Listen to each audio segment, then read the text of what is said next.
Hey nerds, Farmer Jesse here. Welcome to Growers Daily, your daily dose of ecological farming insight. It is Friday, April 17th, 2026, and today we're talking living fences, going back to the time when recycling was just simple living, and it's Feedback Friday, so let's do it.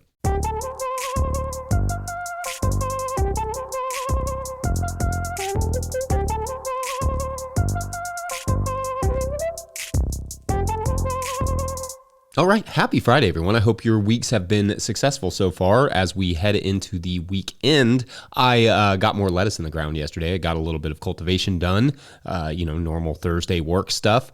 The farm just continues to do its thing despite the heat that just seemingly won't quit this year. It's wild and I don't know, a bit disconcerting for the rest of the season. I mean, you never really know what a season will be, but to start this hot means all those hot days in the summer could lose a little bit of their, novelty. I do love the summer, but I also love, surviving. Glad that we've got some of those trees around the garden slowly coming into existence, though. We will definitely be thankful for that shade in a few years. How are things looking on your all's farms? Let us know by sending in a 20-second farm video clip to farmermike@notillgrowers.com. Love seeing those. Oh, and one last thing.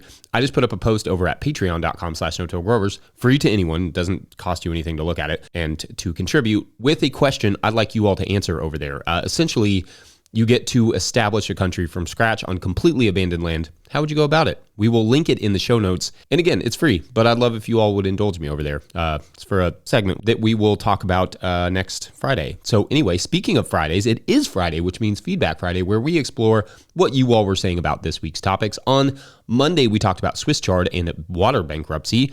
At Joanne Fisher, covered all the bases here. Quote, I love Swiss chard and use it to make sauerkraut. Replace the cabbage with sauerkraut or add it in with cabbage. Throw in different spices. They go on. Thank you for sharing about the UN water bankruptcy report. I have always said if we have any type of revolution, it will be because of a shortage on water. I am glad you mentioned the Colorado River Compact. It is very scary. Wake up, people. This is liquid gold, and all of us need to be involved in conserving our water. End quote. First, Swiss chard kraut is an interesting idea. I love that.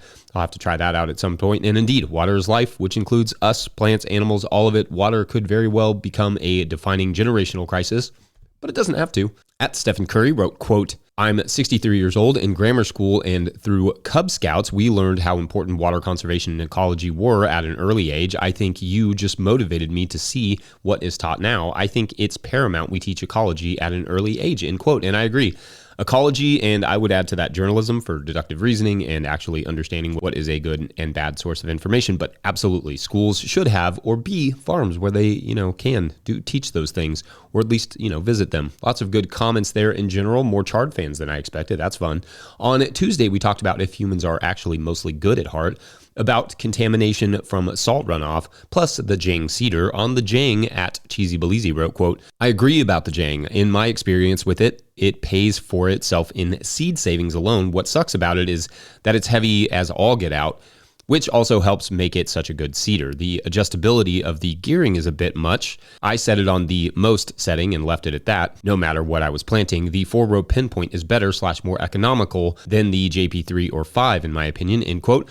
Heavy indeed. The Jang is quite a beast and super awkward to carry. One demerit on Jang for that. I also do like the pinpoint cedars myself, but the soil preparation has to be really, really dialed in to use those.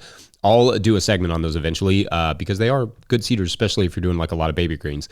On the people are mostly good stuff, whoo boy, was that a comment section sparker if ever there was one. I assumed the response would be, how can you say people are good with all the atrocities out there in the world, which frankly was kind of my reaction to the entire premise of Bregman's, Humankind book before I read it, but not so much really in the comments. Indeed, more than anything, there were a lot of scriptural responses, which I've talked about, a lot of things on here that could be worthy of some sort of religious response, but people just being good was a surprisingly galvanizing one. And there were a range of people who both agreed with and took issue with the idea that humans were largely less violent before agrarianism. At Con Man, added, quote, I think when it comes to early agricultural societies, we see that many actually weren't monocultures. They soon became that for efficiency's sake, but many weren't at first. See Chinampas, the Eight Sisters farming, and what was done with agroforestry for centuries. It also seems like there was this period between hunter-gatherers and when enclosure started where we still didn't praise greed, end quote. And yeah, I'm sure that is true to an extent. And we definitely have tangible evidence of really diverse, but partially, agricultural agricultural societies all over the world, even today.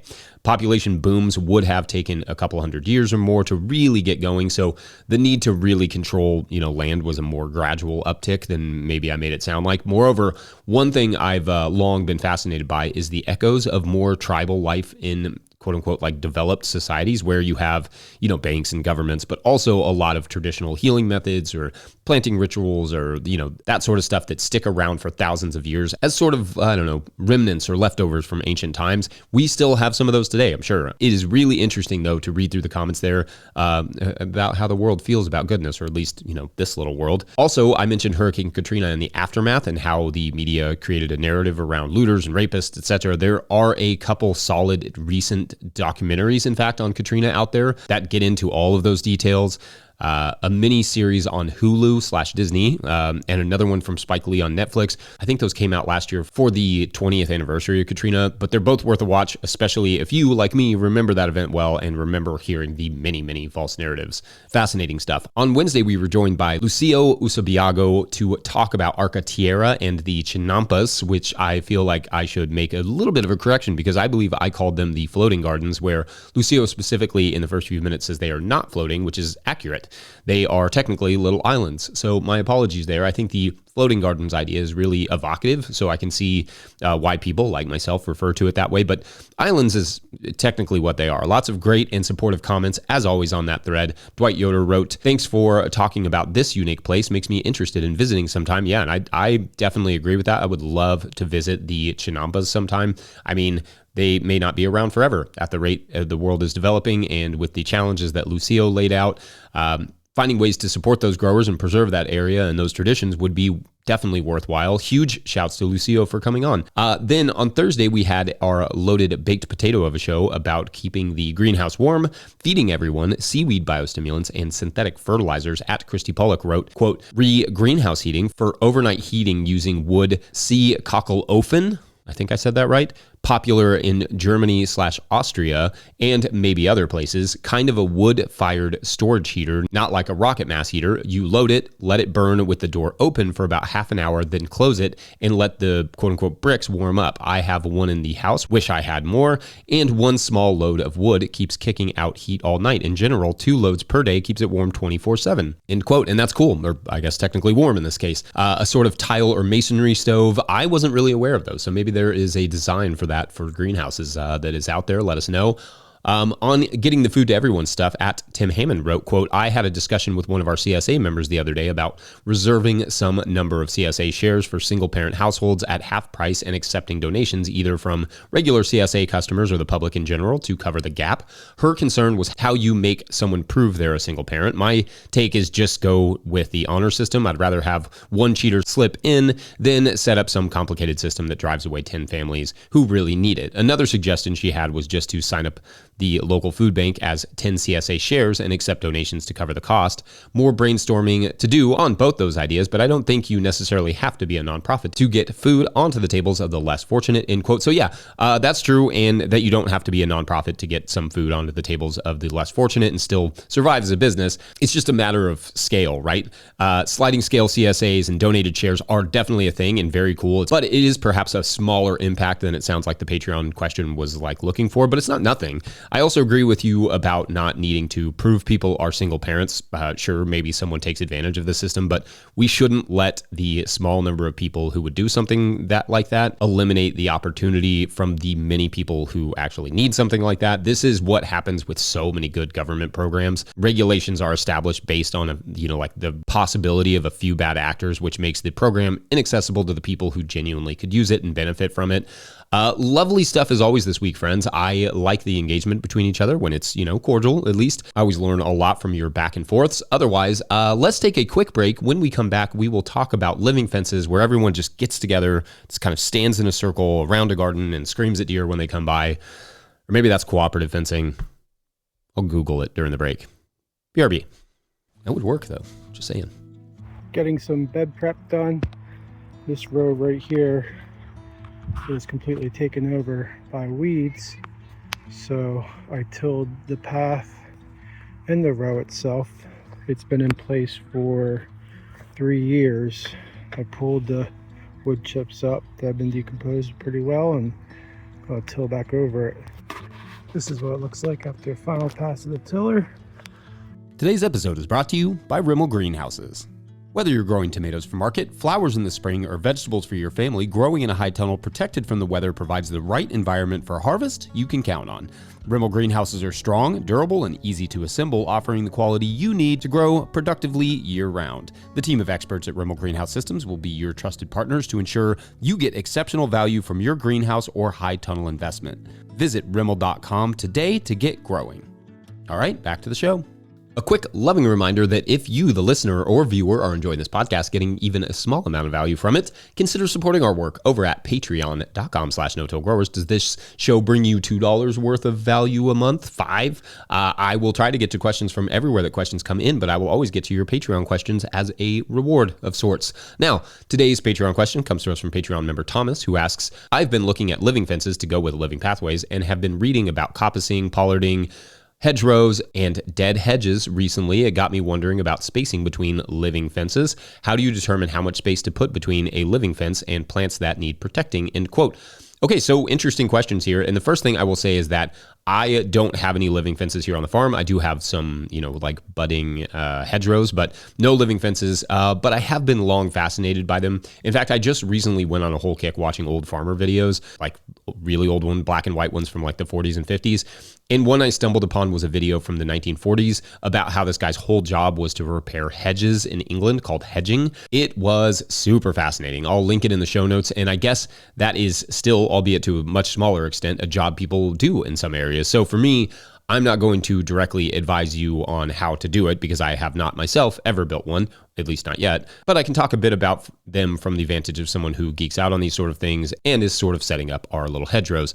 I first heard about living fences / restrictive hedges from an old timer, in fact, who said they remember when they were young that their grandparents would have them go out and pick up buckets of Osage orange fruits, sometimes called monkey brains, or perhaps more poignantly, hedge apples, and they would then plant those in a thick row to build a hedge out of the young saplings because of how easy they were to manipulate and for their thorns that would help keep the animals out. And there are several tree species that would help keep the animals in or out. And there are several tree species that could be used for this purpose, depending on where you are. Though, as a bonus, the Osage orange was also good for bow making. So if you want to keep animals out and maybe even, do some hunting, you have that option. That said, and this is really important to hear, living fences take a lot of work to actually be effective, like yearly pruning, manipulating, replanting, etc. This is why when barbed wire was invented, many, living hedges were torn out or just allowed to grow. The barbed wire was like sort of a one-time thing with a little, like yearly maintenance for when it got crushed by a tree or something. The living hedge was a yearly thing with extensive, intensive management required.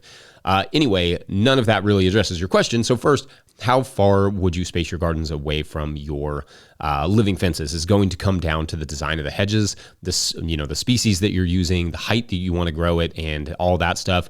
A little bit of shade could be good, and you could use those beds, in the summertime and just in general for like cooler season crops or crops that don't need quite as much light. You just want to leave at least, I would say, like 10 feet between the hedge and your first bed just to be able to get through there. And then you'd want to trim that back so that you could keep moving. What you don't want to do, is to make it impossible for you to access your beds from both sides, from the side that's like nearest the hedges. So you will need to determine the max grow out width, at least full leaf. That's probably like 4 feet or so, maybe up to 6, depending on what you're growing and how you want to grow it. And then add another, few feet at least for mobility. So like I said, maybe 10 is a good like arbitrary number to be on the safe side. Now, unless you just have a lot of time on your hands, as cool as living fences are, they are going to be a lot of work, or you're going to have to hire someone to help maintain them for you. In my opinion, a simple fence and then some hedgerows to help you with the habitat / native pollinators, etc., is maybe more time friendly, at least while you're getting your gardens and farm started. And that will, consistently keep the deer out or the animals in, depending on what you need the fence for. Like I want a living fence. They look amazing, but I'm not even going to think about it until I'm retired because I simply would not have the time and capacity to manage it effectively and run a farm and the show, of course. That said, they are certainly super cool. They are absolutely an art to me. I've seen some folks who do that sort of hedging work on social media, and I'm awed by it. I love watching it. It's very neat. But the snappy TikTok videos and that sort of stuff can belie how long it would take to wrap in even a small garden in a truly effective living fence. It's no small job, so just make sure you have time to manage something like a living fence, especially if you actually need it to be effective. Just do that before diving in. Also, soil preparation, species selection, the establishment, all of that stuff is going to have to be done with a lot of care. Of course, if you just want a hedge of some stiff perennial evergreens or whatever, and it doesn't necessarily have to be impenetrable, that's fine too. And I've seen where people just sort of take saplings and, kind of twist them together and kind of tie them down in a line, and that's fine too. That could work, but it obviously leaves a lot of gaps for wildlife. So if the goal is to keep the giant rodents out that we politely call deer, you may want something a little bit more rigid and impenetrable. Or like the Dutch privacy hedges are cool, but they're not likely to stop a deer that smells sweet potato greens on the other side, unless they're really well made. So anyway, I hope others in the comments will feel free to elaborate on their feelings and experiences with living fences. Otherwise, we're going to take a quick break, and then we will talk a little bit about when recycling was just life. Be right back. Today's episode is brought to you by Grown By. Grow smarter with Grown By, the farmer-owned cooperative. Grown By is the platform for online sales of everything: custom and traditional CSAs, halves of beef, flower bouquets, wholesale to restaurants, and now Grown By supports in-person sales too. Their new app, Grown By Register, you can supercharge your market and farm stand, finally bringing together your online and offline sales and customer data. Grown By is proud to make local food accessible by processing SNAP benefits online and in person right within the app. Grown By helps you put your best food forward. Schedule a demo at coop.grownby.com/no-till. That's coop.grownby.com/no-till. Today's episode is also brought to you by Good Agriculture. Good Agriculture handles farm bookkeeping and tax filing, so there is no scrambling at tax time. They keep your books clean and up to date and show you where your farm's finances stand. If you're behind, they'll get you caught up. They also help farmers find funding and stay ahead of grant deadlines. You run the farm, they help the business. Learn more at goodagriculture.com/info. That's goodagriculture.com/info. All right, back to the show. All right, so not all that long ago, waste used to be a huge opportunity. That phrase, one man's trash is another man's treasure, was actually quite literal. Food waste was rare, but could be utilized in gardens. In the Middle Ages, wasted cloths, rags, were used for paper making. I mean, to the point that it was like a huge deal, and they had to make whole laws around who could use what rags. Metals were often refashioned from one thing to another. In fact, not only were things not wasted at that time, everything was repaired when it broke. For example, like in the late 14th and 15th century, there were 1,400 different jobs registered in the city of Frankfurt, Germany. Many of those jobs were people who made things or mended them: blacksmiths, bucklesmiths, combsmiths, locksmiths, bowsmiths, cobblers, carpenters, hedgers, ding ding. Mending was just like huge. In that book, The Green Ages, that I mentioned last week, the author writes, quote, "The cultural techniques of mending and repurposing have been studied only little so far. Historians have tended to ignore secondhand markets, undeterred by the fact that the circulation of used goods once formed a major part of the medieval marketplace." End quote. So what changed? Largely cheap oil, thus plastic, in the 1950s led to a norm of waste. The ability to engage in planned obsolescence, making stuff that only lasts like a short time, requiring the customer to repurchase that said product later, but not too much later. And ultimately, the downfall of the mending economy. We are getting far enough removed from that time period where our grandparents are less and less likely to impress upon us the need to be thrifty, to know how to, for instance, repair things, to be thoughtful about waste, because they could remember the Great Depression or the Dust Bowl or simply the time before normalized waste, when everything you purchased was at least a little bit precious and a little more well-made. Now, there is no returning to that time, really, though the price of oil and the volatility of the Middle East certainly should make everyone question whether or not we need to be wasting oil and natural gas on trivial things like, bags to carry bags of stuff around in. But returning a mending economy to a waste is precious, or a stuff should be made in a way that it wastes well mentality, would do wonders for the environment, community, and of course, like our collective knowledge base. So anyway, I just thought that was kind of an interesting idea. Maybe it's not. You can be the judge and let us know in the comment section what that sort of waste economy idea makes you think about. And otherwise, Friday, I'm sorry, we're done here. We're good to go. Don't forget, No-Till Growers is a nonprofit 501c3, so donations are tax deductible and greatly appreciated. It's what, makes this whole thing go round. Or I guess it goes in a circle. I don't know. Maybe it's linear. We'll find out. Please make sure to like and subscribe and or follow wherever you're getting this podcast. That is an easy way to help us out as well. Enormous thank you to all of our show sponsors. And if you'd ever like to sponsor this show, you can reach out to Farmer Michelle at no-tillgrowers.com. Also, give her a big thanks. She does a lot of work. Big thank you to Michelle. Big thank you to the No-Till Growers Board of Directors. Huge shouts to Willie Breeding for the theme music, Mike Hilbert for the production help and editing, and my wife Hannah for absolutely everything in the world. Also, shouts to Epidemic Sound for the background music that you can hear.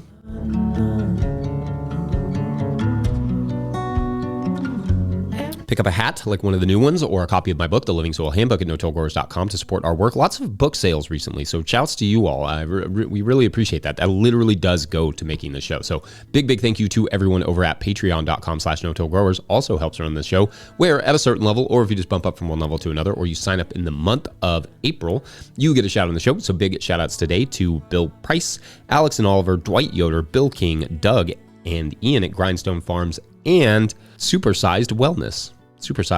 Yeah, that's fun. All right.